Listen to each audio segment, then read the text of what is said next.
ಮನೆಯ ಮಗಳಿವಳು ನಮ್ಮ ಪುಣ್ಯವತಿ.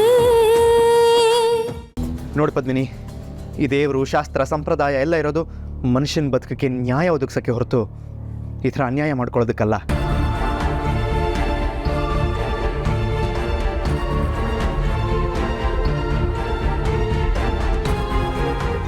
ಪದ್ಮಿನಿ, ಶಾಸ್ತ್ರ ಸಂಪ್ರದಾಯದ ನೆಪದಲ್ಲಿ ಒಬ್ರು ಜೀವನ ಹಾಳಾಗಬಾರ್ದು.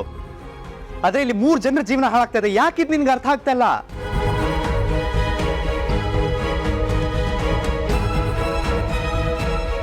ಹಿಂದೆಲ್ಲ ಗಂಡ ತೀರ್ ಹೋದ್ರೆ ಹೆಂಡತಿ ತಲೆ ಬೋಳ್ಸಿ ಬಿಳಿ ಸೀರೆ ಉಡ್ಸಿ ಕತ್ಲೆ ಕೋಡೆಯಲ್ಲಿ ಕಳೆಯೋ ಹಾಗೆ ಮಾಡ್ತಾಯಿದ್ರು. ಅದಕ್ಕೆ ಯಾರೋ ಶಾಸ್ತ್ರ ಸಂಪ್ರದಾಯ ಅಂತ ಕರೆದ್ರು. ಆದರೆ ಆ ಹೆಣ್ಣು ಇಡೀ ಜೀವನ ಕಣ್ಣೀರಲ್ಲಿ ಕಳೆಯೋ ಹಾಗೆ ಆಗ್ತಾಯಿತ್ತು. ಈಗ ಆಚರಣೆ ಇದೆಯಾ? ಅರ್ಥ ಇಲ್ದಿರೋ ಆಚರಣೆನ ಯಾಕೆ ಮಾಡ್ಬೇಕು ಪದ್ಮಿನಿ?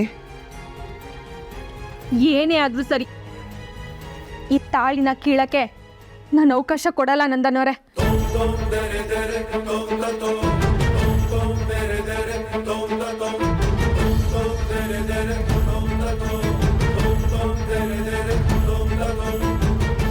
ಗಂಡ ಇರುವಾಗಲೇ ಒಂದು ಹೆಣ್ಣಿನ ಕುತ್ತಿಗೆಯಿಂದ ತಾಳಿ ತೆಗೆಯೋದು ಎಂತ ಅಪಚಾರ ಗೊತ್ತಾ?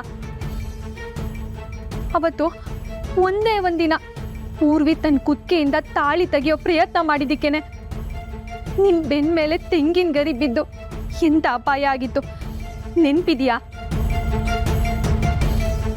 ಈಗ ಮತ್ತೆ ಬೇರೆ ಅನಾಹುತ ಆಗದ್ ಬೇಕನ್ನಂದನವ್ರೆ.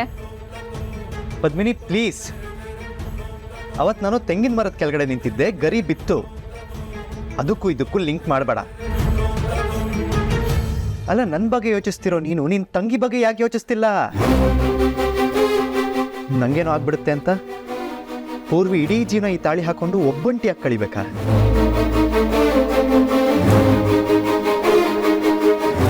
ನಾನು ನೀನು ಏನೋ ದೂರ ಆಗ್ಬಿಡ್ತೀವಿ. ಹಾಗಂತ ನಾನು ಪೂರ್ವಿ ಒಂದಾಗೇನು ಬಾಳಲ್ಲ. 3 ಜನನು ಇಡೀ ಜೀವನ ಒಬ್ಬಂಟಿಯಾಗೆ ಕಳಿಬೇಕಲ್ವಾ?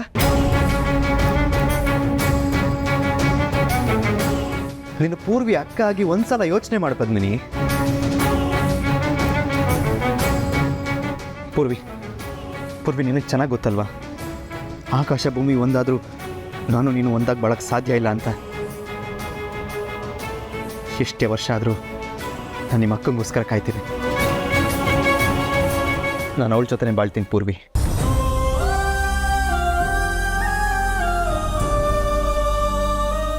ಈಗ ಹೇಳು, ಈ ತಾಳಿನ ತೆಗೆದು ನಿನ್ನ ಜೀವನ ನೀನು ಕಣ್ಕೋತೀಯ ತಾನೆ? ನಿನ್ನ ಮದುವೆ ಆಗದಿದ್ರೆ ನಾನು ನಿಮ್ಮಕ್ಕ ಒಂದಾಗಕ್ಕೆ ಸಾಧ್ಯನೇ ಇಲ್ಲ ಪೂರ್ವಿ.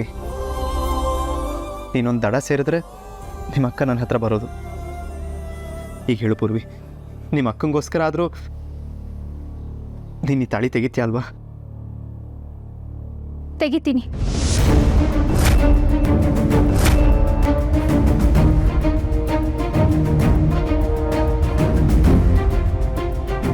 ನೀವು ಅಕ್ಕ ಒಂದಾಗಿ ಬದುಕಬೇಕು ಅನ್ನೋದೇ ನನ್ನ ಆಸೆ.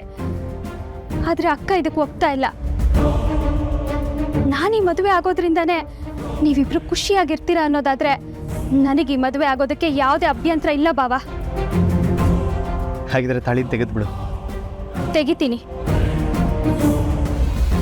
ಆದ್ರೆ ಇಲ್ಲಲ್ಲ, ನೀವಿಬ್ರು ನನ್ನ ಮಾತುಗೆ ಒಪ್ಪಿ ನಾಳೆ ನನ್ನ ಜೊತೆ ಬರ್ತೀರಾ? ನಮ್ಮ 3 ಜನರ ಗೊಂದಲಕ್ಕೂ ಪರಿಹಾರ ಸಿಗ್ತೈತೆ. ಯಾವ ಕಡೆ? ದೇವಸ್ಥಾನಕ್ಕೆ. ನಾಳೆ ಬೆಳಿಗ್ಗೆನೆ ನಾವು 3 ಜನ ದೇವಸ್ಥಾನಕ್ಕೆ ಹೋಗೋಣ. ಏನು ಮಾಡಬೇಕು ಅಂತ ನಾನು ಆ ದೇವ್ರ ಮುಂದೆನೇ ಹೇಳ್ತೀನಿ. ನಾಳೆ ನಡೆಯೋದಕ್ಕೆಲ್ಲ ಆ ದೇವ್ರೆ ಸಾಕ್ಷಿಯಾಗಿರ್ಬೇಕು. ಅಯ್ಯೋ ಚಂಚನ, ನೀನು ತಲೆ ಕೆಡಿಸ್ಕೊಳ್ಳೋದಲ್ದೆ ನನಗೂ ತಲೆ ಕೆಡಿಸಿ ಕರ್ಕೊಂಡು ಬಂದಿದ್ಯಾ. ನಾನು ಆರಾಮಾಗಿ ಮನೇಲೇ ಇರ್ತಿದ್ದೆ. ಅತ್ತೆ, ನಾವಿಷ್ಟು ದಿನ ಆರಾಮಾಗಿ ಮನೇಲಿ ಇದ್ದಿದ್ದಕ್ಕೆ ಪದ್ಮಿನಿ ನಮ್ಮ ಮನೆ ಸೊಸೆಯಾಗಿ ಬಂದಿರೋದು. ನಾವು ಆಗಲೇ ಸ್ವಲ್ಪ ಅಲರ್ಟ್ ಆಗಿದ್ದಿದ್ರೆ ಆ ಭುಜಂಗನ ಹಣೆ ಬರಹ ಏನು ಅಂತ ಗೊತ್ತಾಗ್ತಿತ್ತು. ಆಗ ಹೇಗಾದರೂ ಮಾಡಿ ಸಂಬಂಧನ ಮುರಿಬೋದಾಗಿತ್ತು. ಈಗಲೂ ಕಾಲ ಮಿಂಚಿಲ್ಲ ಅತ್ತೆ. ನಮ್ಮ ಎಲ್ಲ ಕನ್ಫ್ಯೂಷನ್ಗೂ ಇವತ್ತೊಂದು ಕ್ಲಾರಿಟಿ ಸಿಗುತ್ತೆ.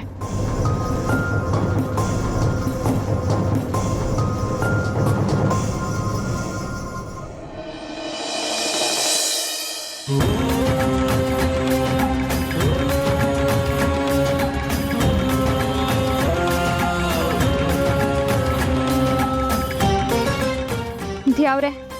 ನಾನು ರಿಷಿ ಅವರನ್ನ ಮದುವೆ ಆಗಬೇಕೋ ಬಿಡಬೇಕೋ ಏನೂ ಗೊತ್ತಿಲ್ಲ.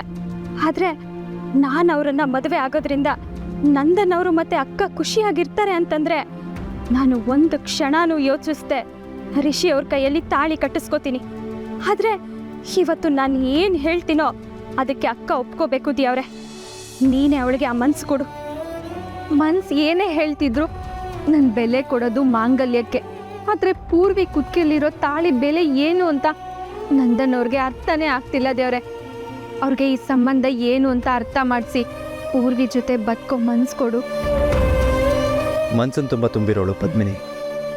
ಅವಳ ಕುತ್ತಿಗೆಯಲ್ಲಿ ನಾನು ಕಟ್ಟಿರೋ ತಾಳಿ ಇಲ್ಲದೆ ಇರ್ಬೋದು, ಆದರೆ ಅವಳ ಮನ್ಸನ್ನು ತುಂಬ ನಾನೇ ಇದ್ದೀನಿ. ಆದರೆ ಶಾಸ್ತ್ರ ಸಂಪ್ರದಾಯ ಅನ್ನೋ ಬೇಲಿಗಳನ್ನು ಅವಳು ಸುತ್ತ ಹಾಕ್ಕೊಂಡು ನನ್ನನ್ನು ದೂರ ಇಡ್ತಿದ್ದಾಳೆ. ಏನೇ ಆದರೂ ನಾನಂತೂ ಅವಳಿಂದ ದೂರ ಆಗಲ್ಲ. ನನ್ನನ್ನು ಪದ್ಮಿನಿನೂ ಒಂದು ಮಾಡುದೇವ್ರೆ. ಯಾರು ನೀನು? ಏನು ಮಾತಾಡ್ತಾ ಇದೆಯಾ? ನೋಡಿ ಮೇಡಮ್, ನಾನು ನಿಮಗೆ ಯಾರು ಏನು ಅಂತ ಹೇಳಿ ತಿಳಿಸೋ ಅವಶ್ಯಕತೆ ನನಗಿಲ್ಲ. ಆದರೆ ನೀವು ತುಂಬ ದೊಡ್ಡ ತಪ್ಪು ಮಾಡ್ತಾ ಇದ್ದೀರಾ. ಪಾಪ ಹುಡುಗನಿಗೆ ಮೋಸ ಮಾಡ್ತಿದ್ದೀರಲ್ಲ, ನಿಮ್ಮಂಥ ದೊಡ್ಡ ಜನ ಎಲ್ಲ ಹೀಗೆ ಅನ್ಸತ್ತೆ. ಏ, ಮಾತಿನ ಬೆಲೆ ನಿಗಾ ಇಡು. ಯಾರ ಹತ್ರ ಮಾತಾಡ್ತಾ ಇದೆಯಾ ಅಂತ ಗೊತ್ತು ತಾನೆ? ಗೊತ್ತು, ಅಮ್ಮಾಜಿ ಸ್ವೀಟ್ಸ್ ಓನರ್ ಹತ್ರ. ಮೇಡಮ್, ನೀವು ಯಾರಿಗೆ ಗೊತ್ತಿಲ್ಲ ಹೇಳಿ? ನಿಮ್ಮ ಬಗ್ಗೆ ಎಲ್ರಿಗೂ ಗೊತ್ತು. ಪಾಪ ನೀವೆಂಥ ದೊಡ್ಡ ಜನ, ಎಷ್ಟು ದೊಡ್ಡ ವ್ಯಕ್ತಿಗಳು. ನಿಮ್ಮ ಮೇಲೆ ಎಷ್ಟು ಗೌರವ ಇದೆ. ನಿಮ್ಮ ಮನೇಲಿ ನಿಮಗೆ ಗೊತ್ತಿಲ್ಲದ ಹಾಗೆ ನಿಮಗೆ ದ್ರೋಹ ಆಗ್ತಿದೆ. ನೀವು ತಲೆ ತಗ್ಸೋವಂಥ ಒಂದು ಕೆಟ್ಟ ಘಟನೆ ನಡೆದೋಗಿದೆ. ಪಾಪ ನಿಮಗೆ ಅದ್ರ ಅಂದಾಜೇ ಇಲ್ಲ. ಏನು ಹೇಳ್ತಾ ಇದೆಯಾ ನೀನು? ನಿಮಗೆ ದೊಡ್ಡ ನಂಬಿಕೆ ದ್ರೋಹ ಆಗಿದೆ ಮೇಡಮ್. ಅದನ್ನು ಹೇಳೋದಕ್ಕೆ ನಾನು ನಿಮಗೆ ಫೋನ್ ಮಾಡಿರೋದು.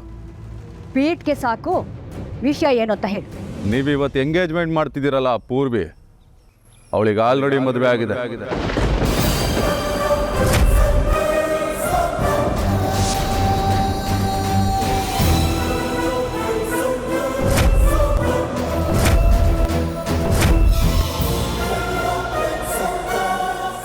ಏನು ಪೂರ್ವಿಗೆ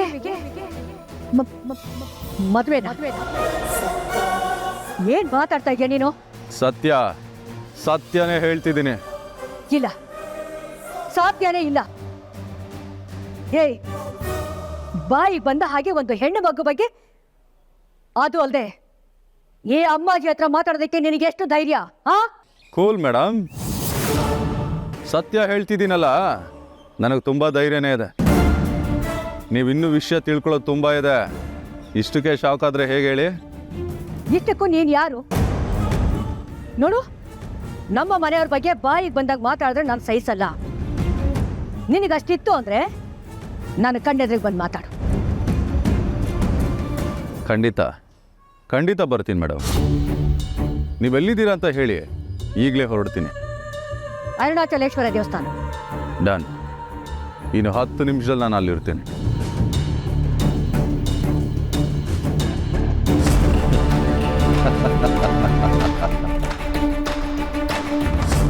ನೀವು ಇವತ್ತು ಎಂಗೇಜ್ಮೆಂಟ್ ಮಾಡ್ತಿದ್ದೀರಲ್ಲ ಪೂರ್ವಿ, ಅವಳಿಗೆ ಆಲ್ರೆಡಿ ಮದುವೆ ಆಗಿದೆ. ಅದು ಕುಂತ್ಕೊಳವಾ? ಇಲ್ಲ ಅತ್ಯವ, ನನ್ಗೆ ಗೊತ್ತೈತೆ ಪೂರ್ವಿಗೆ ರಿಷಿ ಜೊತೆ ಮದುವೆ ಆಗಕ್ಕೆ ಇಷ್ಟ ಇಲ್ಲ. ಆದರೆ ನಾನು ನಂದನ್ನೋರು ಒಂದಾಗ್ಲಿ ಅಂತ ಅವಳು ಮದುವೆ ಆಗ್ತೀನಿ ಅಂತ ಅವಳೆ. ನನಗೊಂದು ಹೇಳಿ ಅತ್ಯವ, ತಾಳಿ ಕಟ್ಟಿರೋ ಗಂಡ ಇಲ್ಲೇ ಇರುವಾಗ ಪೂರ್ವಿ ಇನ್ನೊಂದು ಮದುವೆ ಹೆಂಗಾಗ್ತಾಳೆ? ರಿಷಿ ಜೊತೆ ನಡೀತಿರೋ ನಿಶ್ಚಿತಾರ್ಥನ ನಿಲ್ಸಕ್ಕೆ ನಾನು ನೋಡ್ತಾನೆ ಇದ್ದೀನಿ. ಆದ್ರೆ ಅಮ್ಮಾಜಿ ಎದುರುಗಡೆ ನಿಂತು ಮಾತಾಡೋ ಧೈರ್ಯ ಇಲ್ಲದೆ ಸುಮ್ಮನಾಗಿದ್ದೀನಿ. ಈಗ ಅದೇ ನಿಶ್ಚಿತಾರ್ಥ ನಡೀಲಿ ಅಂತ ಈ ಮದುವೆ ಮುರಿದು ಆ ತಾಳಿನ ನಾನು ಕಟ್ಟಿಸ್ಕೋಬೇಕಾ?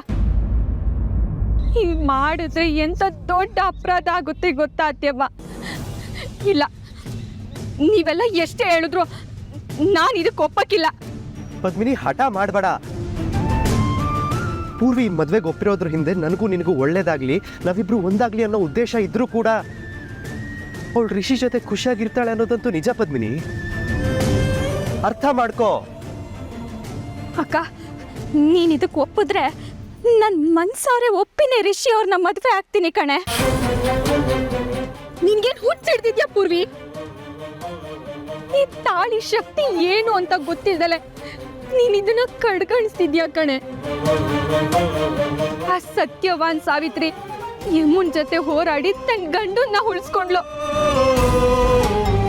ಅವಳಿಗೆ ಈ ಶಕ್ತಿ ಕೊಟ್ಟಿದೆ ಈ ತಾಳಿ ಕಣೆ. ಅಂತ ತಾಳಿನ ನೀನ್ ಕುತ್ತಿಗೆಯಿಂದ ತೆಗೆಯಕ್ ಹೊರಟಿದ್ಯಲ್ಲ ಅಕ್ಕ. ಈ ರೀತಿ ಉದಾಹರಣೆಗಳನ್ನ ನಾನು ಬೇಕಾದಷ್ಟು ಕೊಡ್ಬೋದು. ತಾಳಿ ಶಕ್ತಿಗಿಂತ ಪ್ರೀತಿ ಶಕ್ತಿ ದೊಡ್ಡದು ಅಂತ ನಾನು ಹೇಳ್ಬೋದು ಕಣೆ. ಆದ್ರೆ ನೀನ್ ಈ ರೀತಿ ಹಠ ಹಿಡ್ದಿರೋದ್ರಿಂದ ಅದ್ಯಾವುದು ನೀನ್ ಕೇಳಿಸ್ಕೊಳಕಿಲ್ಲ ಅಂತ ನನಗೆ ಗೊತ್ತು.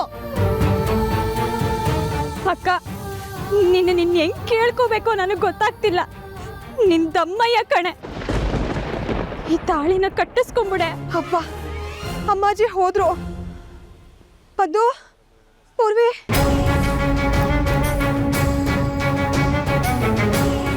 ಅಮ್ಮಾಜಿ ಏನಾರ ನಮ್ಮನ್ನ ಇಲ್ಲಿ ನೋಡಿದಿದ್ರೆ ಅಷ್ಟೇ. ಅದಕ್ಕೆ ಹೇಳಿದ್ದು ಅತ್ಯವ, ಅಮ್ಮಾಜಿಗೆ ಆಘಾತ ಆಗುತ್ತೆ ಅನ್ನೋ ಒಂದೇ ಒಂದು ಕಾರಣಕ್ಕೆ ಸತ್ಯನೂ ಹೇಳ್ದೆ. ಎಂಗೇಜ್ಮೆಂಟ್ನು ನಿಲ್ಸಕ್ಕಾಗ್ದೆ, ಸುಮ್ಮನೇನು ಇರೋಕ್ಕಾಗ್ದೆ ಒತ್ತಾಡ್ತಿದ್ದೀನಿ. ನಾನು ನಂದನ್ ಫ್ರೆಂಡು. ತುಂಬ ದಿನ ಆಗಿತ್ತು ಮಾತಾಡಿಸಿ, ಹಾಗೆ ಮಾತಾಡ್ಸ್ಕೊಳೋಣ ಅಂತ ಬಂದಿದ್ದೆ.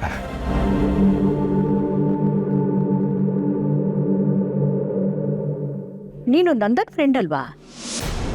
ಅವತ್ತು ನಮ್ಮ ಮನೆಗೆ ಬಂದಿದ್ದೆ. ಹೌದು ಅಮ್ಮಾಜಿ, ನಾನು ಇದೇ ವಿಷಯ ಹೇಳೋಣ ಅಂತಲೇ ನಾನು ಅವತ್ತು ಬಂದಿದ್ದು. ಆದರೆ ನಂದನ್ನು ಕೇಳಿಸ್ಕೊಳ್ಳೋದಕ್ಕೆ ರೆಡಿ ಇಲ್ಲ. ನನಗೆ ಬೈದು ಕಳಿಸ್ಬಿಟ್ಟ. ನೋಡು, ನೀನು ತುಂಬ ಜಾಸ್ತಿ ಮಾತಾಡ್ತಿದ್ಯಾ. ಇವತ್ತು ನಡೀತಾ ಇರೋ ನಿಶ್ಚಿತಾರ್ಥದ ಹುಡುಗಿ ಬಗ್ಗೆ ಸುಮ್ಮನೆ ಇಲ್ಲ ಸಲ್ಲದ ಅಪವಾದ ಮಾಡಬೇಡ. ನಾನು ಇಲ್ಲದೆ ಇರೋದನ್ನು ಹೇಳ್ತಿದ್ದೀನ? ಇಲ್ಲ ಅಮ್ಮಾಜಿ, ಇರೋ ವಿಷಯನ ತಿಳ್ಕೊಂಡೇ ಮಾತಾಡ್ತಾ ಇದ್ದೀನಿ. ನಾನು ನಿಮಗೆ ಅರ್ಧ ಸತ್ಯ ಮಾತ್ರ ಹೇಳಿದ್ದೀನಿ. ಪೂರ್ತಿ ಸತ್ಯ ಕೇಳಿಸ್ಕೊಳ್ಳೋ ಧೈರ್ಯ ಇದೆಯಾ ನಿಮಗೆ? ಏನದು? ಪೂರ್ವಿಗೆ ಈಗಾಗಲೇ ಮದುವೆ ಆಗಿದೆ ಅಂತ ಹೇಳದ್ನಲ್ಲ, ಯಾರ ಜೊತೆ ಅಂತ ಗೊತ್ತಾ ನಿಮಗೆ?